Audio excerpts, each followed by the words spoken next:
A lot of people are trying intermittent fasting, but it's important to start it slowly and then be consistent and start to listen to your cues.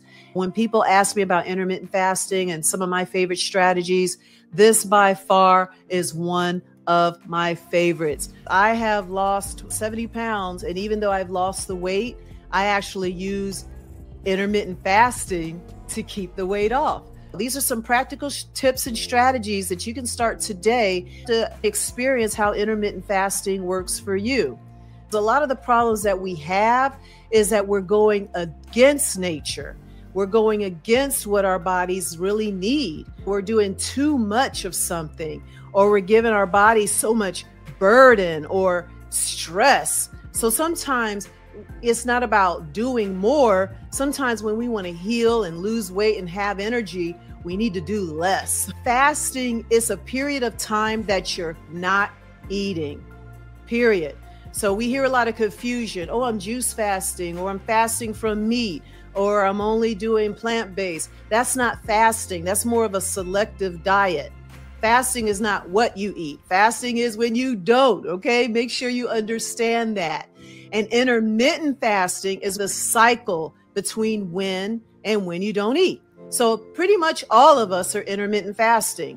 When you're sleeping, you are fasting. So that period you're not eating is when you're asleep, and then the period you're eating is when you're awake. So what we got to do is tune in and fine tune those periods that we are awake and we eat constantly. Because unfortunately, we have been told to eat when you wake up, have a snack, have lunch, have another snack, have dinner, have another snack, and go to bed. And then you may be fasting for about 6 to 8 hours.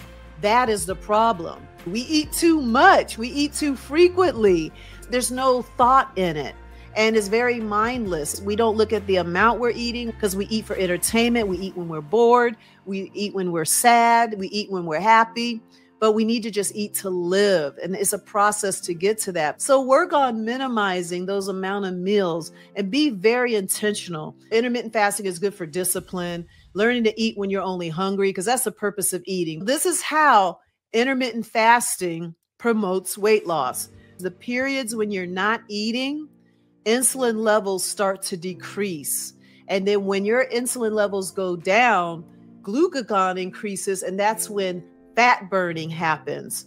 These two don't happen at the same time. So the longer you fast, the more time you have for your body to get into fat burning mode.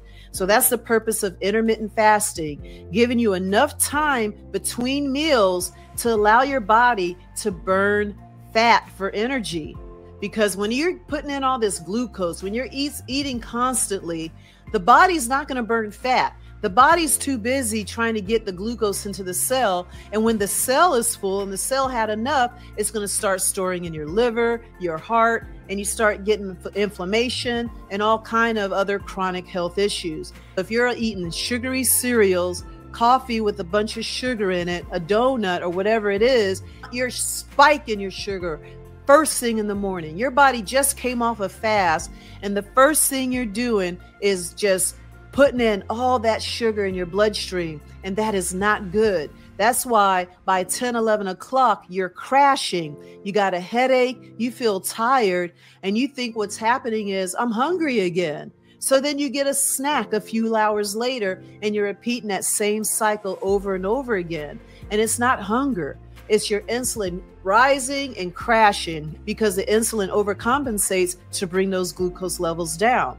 So a lot of you are confusing hunger with crashes in glucose. So if it's going up and down, again, intermittent fasting is a great idea.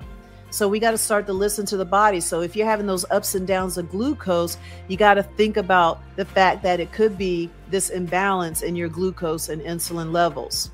So like I said, many of you are already intermittent fasting, but you can only do it while you're asleep. So some of us already got that 6 to 8 hours down. So what are we going to do with those other 16 hours? So I'm about to help you with that. So what I like to tell people is to start with 12-12, because I don't want you to feel overwhelmed. So say, for example, you do 12 and 12. That means stop eating after, we'll say 6 o'clock. All right. I start with 6 o'clock. and you don't eat again until 6 a.m. And you know what that means? No midnight snack, no snack while you're watching primetime TV. You can't do that, because what's happening is your body is burning fat while you're fasting, okay? The more time you have in that non-eating state, the better, okay? So pay attention to how your body feels. Start slow, all right? So you're 12 and 12, you're feeling good. You might notice some pounds coming off. You hit another plateau. Do you stop intermittent fasting? No. Increase it another 2 hours. Try 12 and 14. So instead of eating at 6 a.m., how about eating at 8 a.m.? Do that for a while, get used to that, and then go to 12 and 16 and not eat until 10 o'clock. And that's ideal for a lot of people, because a lot of you aren't even hungry in the morning. So if you're not hungry in the morning, start with that. And that's what I did for years. I might wake up, have some tea or coffee, water in the morning. And if I do eat anything, it's a piece of fruit, and that's it. And then I don't eat my first meal until about 3 or 4 o'clock, and then I'm done by 6, maybe 7, depending on my schedule. So you can be flexible depending on what you're doing that day. But for the most part, my eating window is about 4 hours, but it is something that you do work up to, because I know there's a lot of people really promoting fasting, and it is powerful. But I think when you're in a place where you're not familiar with it, we got to start in stages. We got to take those baby steps so that we can get to that point where we can do more longer term fasting. Intermittent fasting is a good start as you develop your relationship with food. It provides a good structure, because some of us lack structure. And what it does, it just helps you train and work on some of your discipline. And then the period while you're eating, I want you to start to incorporate those whole foods, those healthy foods. I know people out there, they'll intermittent fast and then eat whatever they want during that window. They're eating Twinkies and drinking Coca-Cola and all that stuff. I don't recommend that. As you're in that eating window, start to improve what you're eating over time. Think about what you're eating. What are you eating during that window? Are you eating chips? Are you eating cookies? Or are you having some of those really like nutrient dense foods and low glycemic foods? Because again, when you have that increased insulin, that's why a lot of the people that are overweight have elevated insulin. So that's why more of the lower carb meals, the simple carbs, we got to reduce those. That's how lower carb works, because our body is already saturated in glucose that we don't need as much. We can get our glucose from the fats and proteins and the vegetables and the lower glycemic fruits. There's no quick fix. You got to have some kind of structure in your plan, and be mindful of when you eat. So if you think you just about to watch a movie or something and you grab something to eat, you need to be like, wait a minute, this is the time I'm not supposed to be eating. And then from there, you'll get better at it, and you'll feel like you don't have to eat every time you're watching TV. So it makes you more mindful, it gives you more control, and it makes you more accountable. So it's so much fun. Just have fun with it and just start gradually.